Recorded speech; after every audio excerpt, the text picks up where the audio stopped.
नमस्कार दोस्तों, स्वागत है आप सभी लोगों का स्टडी ग्लोस पर। दोस्तों, इजराइल और ईरान के बीच में वॉर कभी भी छिड़ सकता है क्योंकि वहां पर अमेरिका है।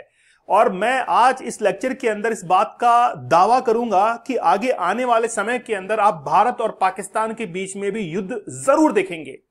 अगर आज ट्रंप ये चाहते कि यूक्रेन और रशिया के बीच में वॉर खत्म हो जाता तो अलास्का मीट 2025 के अंदर वो जरूर कॉम्प्रोमाइज करता और सीज फायर पर जरूर साइन करता, लेकिन ऐसा नहीं हुआ क्योंकि ट्रंप ये चाहते थे कि मेरी डील हो, यूक्रेन के साथ में डील हो और 8 लाख करोड़ की वो डील हो ताकि मैं अपने वेपन्स, मैं अपनी मिसाइल्स और अपने ड्रोन्स को यूक्रेन के अंदर तैनात कर सकूं।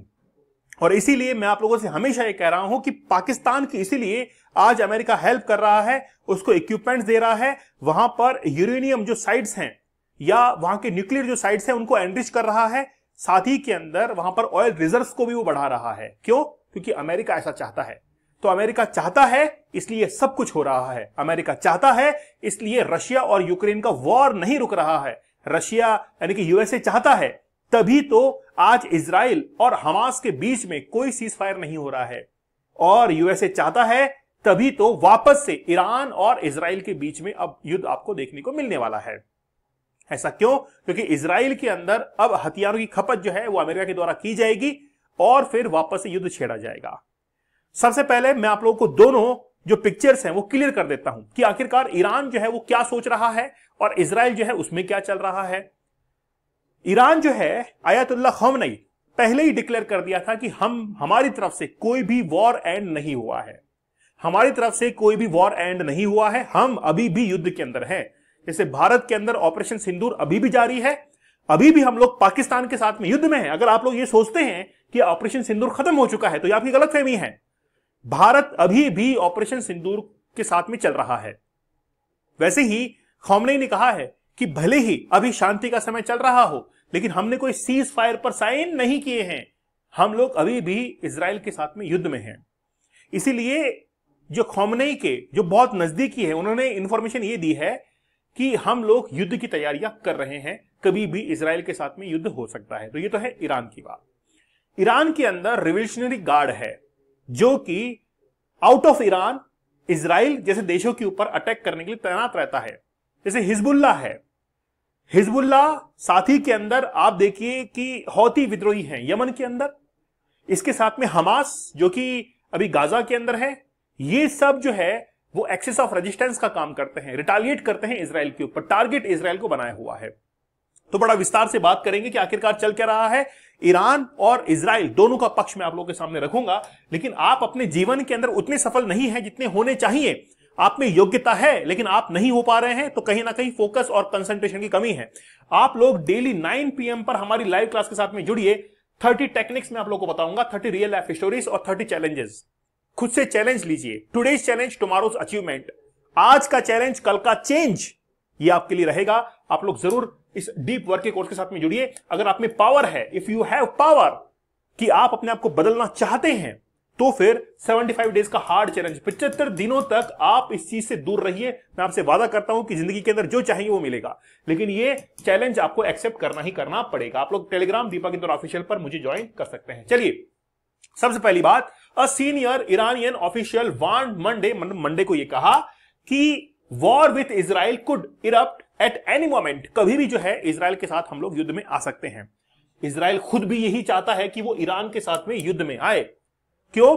क्योंकि जून के अंदर जिस तरीके से इजराइल और ईरान के अंदर कॉन्फ्लिक्ट हुआ, लेकिन वो जाकर कहां पर खत्म हुआ? अमेरिका ने B-2 बॉम्बर का इस्तेमाल किया और बंकर बस्टर मिसाइल छोड़ने का वहां पर पूरा इंतजाम कर लिया था और कुछ छोड़ी भी गई थी। और ये देखा गया था कि खमेनी जो है वो अभी अंडरग्राउंड छिपा हुआ है और उस पर अटैक किया जाएगा, खत्म कर दिया जाएगा, एलिमिनेट कर दिया जाएगा। और तब जाकर वो युद्ध रुका, मतलब ऑटोमेटिक सीज फायर पर पहुंच गया, सीज फायर साइन नहीं हुआ। ठीक है, अब एक्चुअली में बात क्या है कि we must be prepared at every moment, हमको हर समय जो है तैयार रहना चाहिए for confrontation. Right now we are not even in a ceasefire, मतलब हम लोग कोई सीज फायर, कोई एग्रीमेंट थोड़ी साइन किया है भाई, हमसे कोई लिखित में लिया है क्या तुमने? बताओ भाई, ट्रंप ने B-2 बॉम्बर हमारे ऊपर उड़ाया, लेकिन क्या हमारे साथ में कोई लिखित में हस्ताक्षर लिया? नहीं, ऐसा नहीं है। इसीलिए ईरान ये कह रहा है कि we are in a cessation of hostilities, मतलब हम लोग जो है, हमारे साथ में कोई एग्रीमेंट नहीं हुआ है, हमारे साथ में कोई सीज फायर नहीं है, हम लोग अभी भी जो है वो किसके अंदर है, युद्ध के अंदर है। तो United states announce A halt in fighting on 24 जून। केवल हॉल्ट, जैसे ट्रेन रुकती है ना स्टेशन पर जाकर, वैसे एक हॉल्ट आया है छोटा सा, लेकिन उसका डेस्टिनेशन खत्म नहीं हुआ है। वो ट्रेन अपने गंतव्य स्थान पर पहुंचेगी ही पहुंचेगी और इजराइल और ईरान का वॉर होगा ही होगा। अब ईरान के साथ में सबसे बड़ी प्रॉब्लम क्या है? ईरान के साथ में सबसे बड़ी प्रॉब्लम यह है कि ईरान अटैक तो करना चाहता है, लेकिन आज उसके पास में जो मिसाइल्स हैं वो रेडी नहीं है, मतलब उस क्वांटिटी के अंदर नहीं है। पहली बात, यूरेनियम को एनरिच कर रहा है, लेकिन उतना एनरिच नहीं हो पाया है। जो रिवोल्यूशनरी गार्ड है उसको रशिया और चाइना हेल्प कर रहा है। रशिया और चाइना ने क्या कहा कि हम जो है आपको क्या करेंगे, वेपन सप्लाई करेंगे आपके आईआरजीसी को, ताकि आप जो है अटैक कर सको, चाहे इजराइल पर अटैक करो, हमारी तरफ से कहीं पर भी अटैक करो, हम आपको वेपन सप्लाई करेंगे। तो ईरान ने कहा कि हम कभी भी अटैक जो है वो कर सकते हैं। ठीक है, अब आते हैं हम लोग इजराइल के ऊपर कि इजराइल के अंदर क्या चल रहा है। बेंजामिन नेतन्याहू जो कि अपनी ही सरकार के अंदर घिरे हुए हैं, वहां की जनता ये चाहती है कि गाजा के अंदर हमास ने जितने भी इजरायलियों को बंधक बनाया है, सबसे पहले उनको छुड़वाया जाए, चाहे इजराइल को कोई भी कॉम्प्रोमाइज क्यों ना करना पड़े। सबसे पहले नागरिकों की सुरक्षा फर्स्ट होनी चाहिए।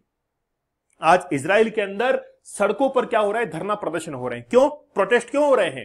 क्योंकि वो बेंजामिन नेतन्याहू के लिए कह रहे हैं कि यार ये व्यक्ति जो है सुनता नहीं है हमारी।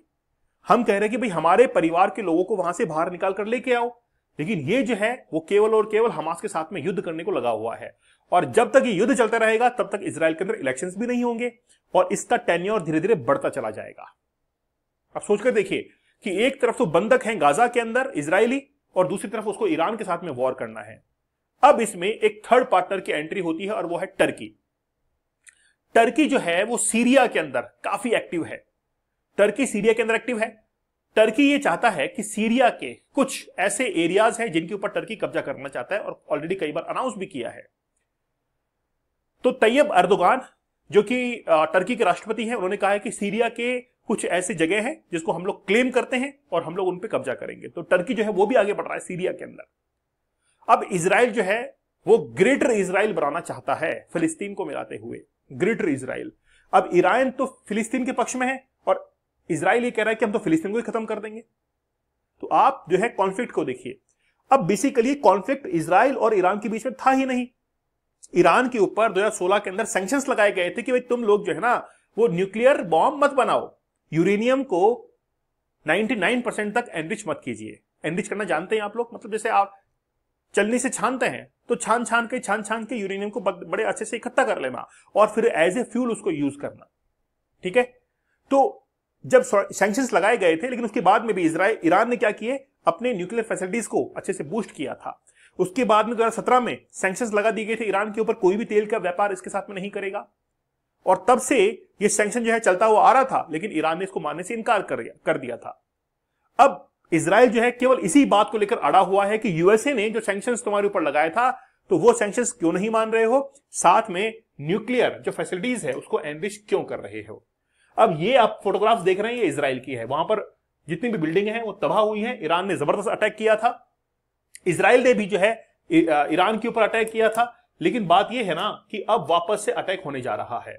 अब ईरान जो है अपने एक्सिस ऑफ रेजिस्टेंस के तहत यमन में जो है वो हौती विद्रोही है, ठीक है। इसके साथ में सीरिया और लेबनान के अंदर हिजबुल्लाह है, फिर हमास यहां पर है, गाजा के अंदर हमास है।